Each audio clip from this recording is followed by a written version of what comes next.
2023, yang tinggal beberapa bulan lagi. Gitu.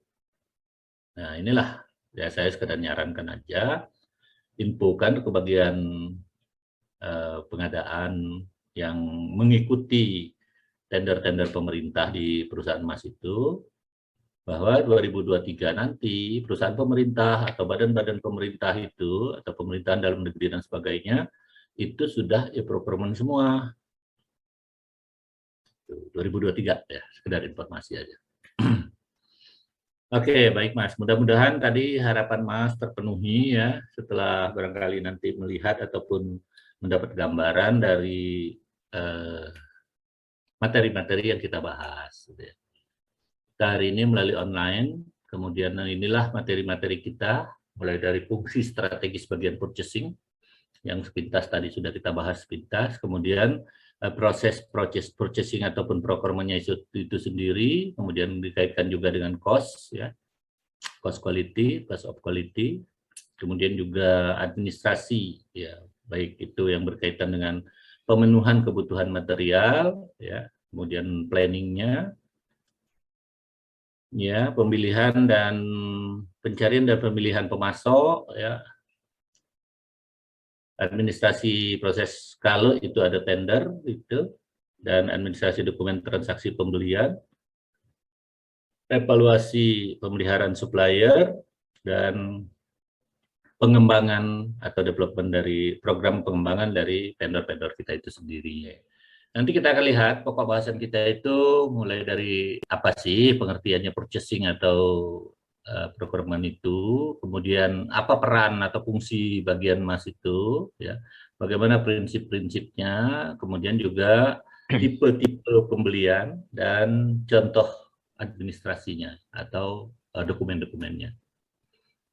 Pembelian atau purchasing seperti yang kita bahas tadi itu pasti itu hal yang penting. Ya.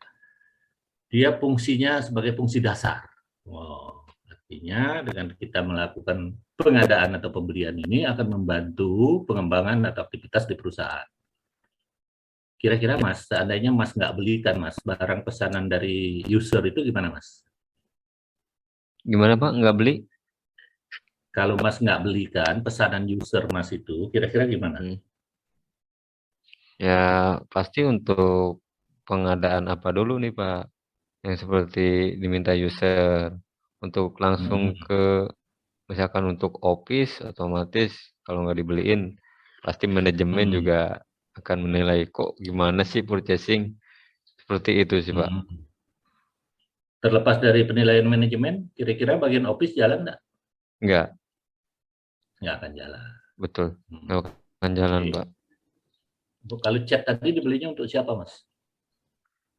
Untuk biasanya untuk barang-barang GA sih Pak, untuk cat seperti itu. Ya untuk apa itu chat mereka? Untuk biasanya untuk kebutuhan pabrik juga sih. Untuk Kebutuhan pabrik juga. internal kita. Iya, internal ya. Iya. Nah itulah makanya saya tanyakan kalau chat itu untuk apa? Apa ngecat gedung apa? Atau ngecat produk gitu? Ngecat produk juga mungkin ya produk untuk internal ya, bukan yang untuk dijual keluar ya. Ya. Kalau dari JE itu. Betul. Nah inilah artinya peran bagian Mas itu penting. Penting Mas. Kenapa? Karena kalau itu tidak ada atau tidak dilakukan, maka operasional ataupun aktivitas bisnis di perusahaan itu bisa terhambat. Contoh kata saya tadi umpamanya, ada pesanan dari user Mas tapi tidak dibelikan, maka operasional ataupun aktivitas bisnis di unit itu nggak jalan. Pengadaan inilah yang perlu kita administrasikan. Gitu. Atau proses pembelian inilah yang perlu kita administrasikan. Mulai dari administrasi tentang kebutuhan. Yang tadi kata saya juga harus jelas sampai ke spek-speknya.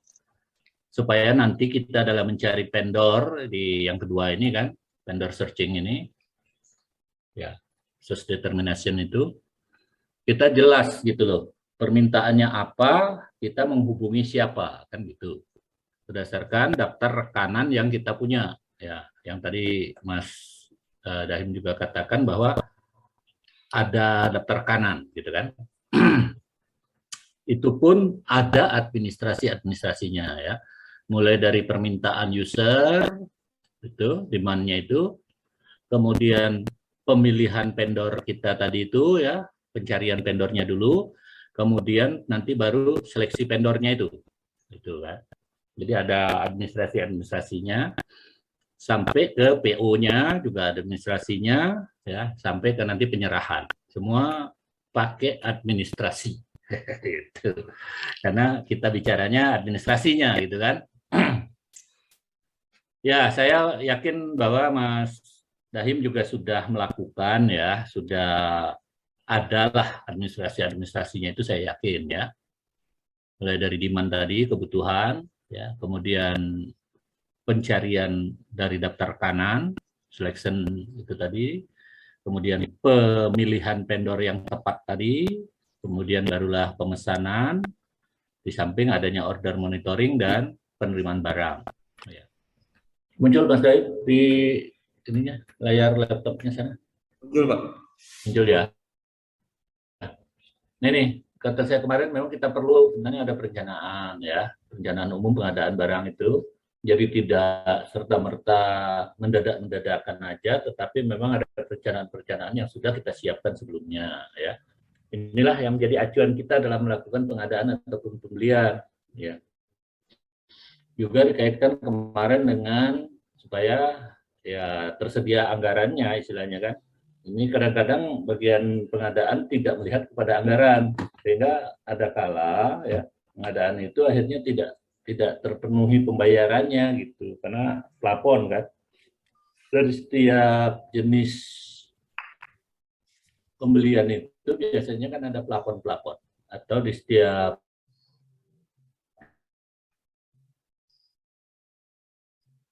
sudah ada kami juga bahwa keterkaitan antara kegiatan pengadaan dengan budget itu sendiri gitu ya. Di samping kita memang di pengadaan kan mengutamakan juga masalah kecukupan atau kelengkapan dari pihak vendor itu sendiri, seperti penilaiannya, dan juga kesiapan dari pihak vendor itu untuk kerjasama dengan kita gitu kan. Namun yang tidak luput juga ya harus kita perhatikan juga plafon anggaran